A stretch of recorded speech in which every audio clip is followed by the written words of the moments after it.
I'm going to recite today starts with the word F. I promise you, I'm going to use the word F in a very productive manner. But before I mumble and fumble my poem, I would like to bring to the notice of our audience that F4, for the first time, we were supposed to bring together 3 different forms of art: music, poetry, and art.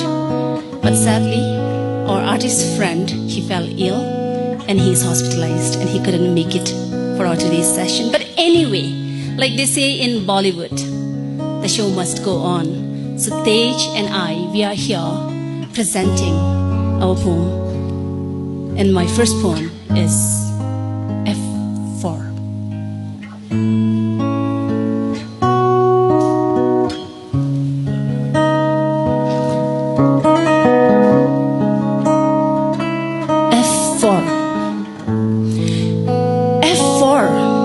For the first time in the first grade, our teacher taught us F for family. And we repeated after her shrill voice, F for family. F for family. One more time, F for family. Each voice stumbling over the other. Each voice fumbling over the other. The word family shoving and racing, echoing loud like a volcano erupting and a hot molten magma of pain. Stuck somewhere far, far deep down in my heart. Some volcanoes are dormant. I would learn much, much later. Until then, my silenced heart drummed wild far down deep in my chest. The next word she taught us was F for father. F for father. F for father. F for father, my classmates yelled, loud and clear. Some said that word with pride, some with happiness, and many in a carefree tone. There was this boy in the corner. F for father, he said, his voice filled with fatigue, flowing out of the forest of grief, buried under the magma of pain, now flooding out of his ever-faint heart.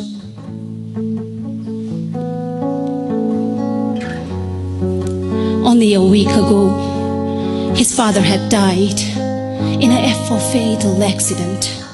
His father had been a farmer whose life depended on F for forest. One F for fine day, he had gone there in the F for forest, looking for F for firewood and F for food.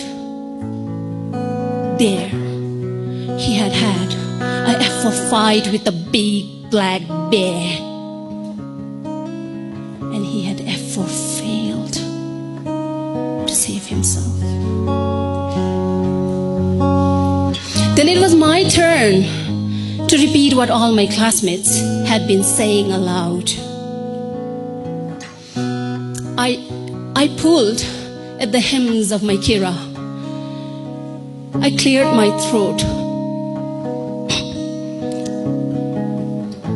secretly checking my heart and my bloodstream where the traces of my F for family flowed. In a voice far faint than that corner boy, in my shaky voice, under the F for fearful gaze of my teacher,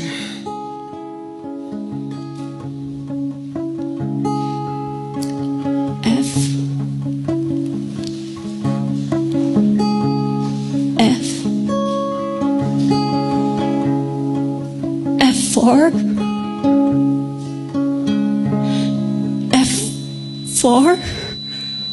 our grandfather.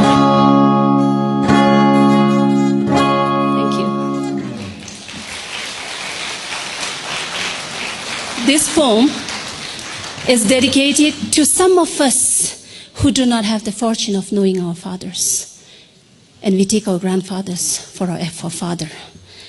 But how can I leave out those of us who know our father and have known him so well? So my next poem also starts with the word F, and it's titled Folktale and My Father. And I promise you this one is going to be a happier one. Folktale and My Father. And this poem includes a folktale from eastern Bhutan.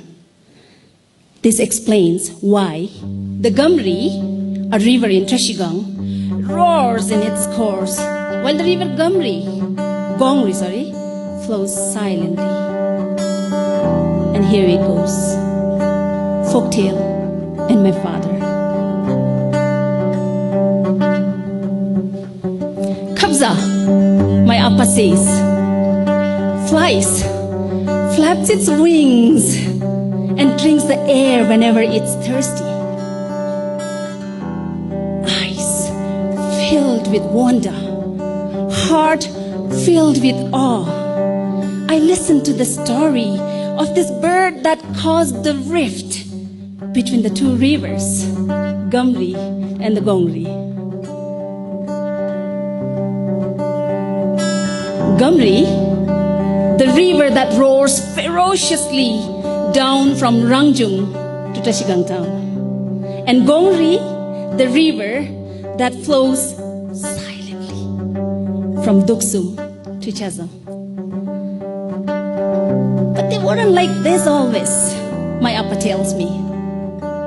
Both Gamri and Gongri pretty much were calm and cool. One day, they were said to have made the pact to flow down together to meet Amtsomen, the beautiful mermaid. Each one set off on the said date from their respective points. Halfway through, the notorious Kabza went to the Gamri and whispered in his ears, "What are you doing? Meandering here, meandering there.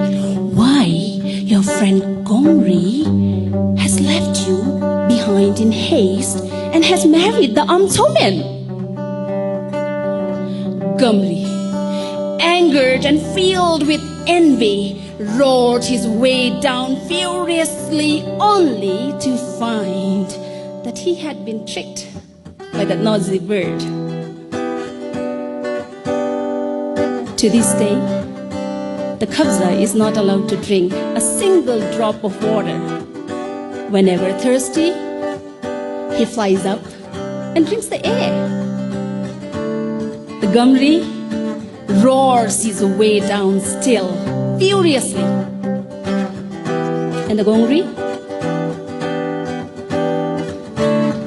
I smile. Aren't you and Amma like the Gamri and the Gongri? I tell my dad. My appa looks at me. His eyes filled with wonder. His heart filled with awe. But I won't tell him who the Gamri is and who the Gongri is. We both laugh. Actually, we roar with laughter just like the Gongri.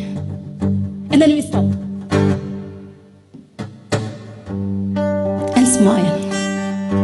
Silent smiles just like the Gamri. Some tales live, some tales die. The tale of Gamri and Gongri lives. The tale of the Kabza lives. The tale of me, my appa, and our love lives. But the tale of my appa and amma, this is best left for some other day. Thank you. By the way, Before I leave the stage, I would like to bring to the notice that the kabza that I have been mentioning in English, if you want to Google it, it's called kestrel, Kestrel. Kabza is a Shachop term for the spirit. Thank you so much.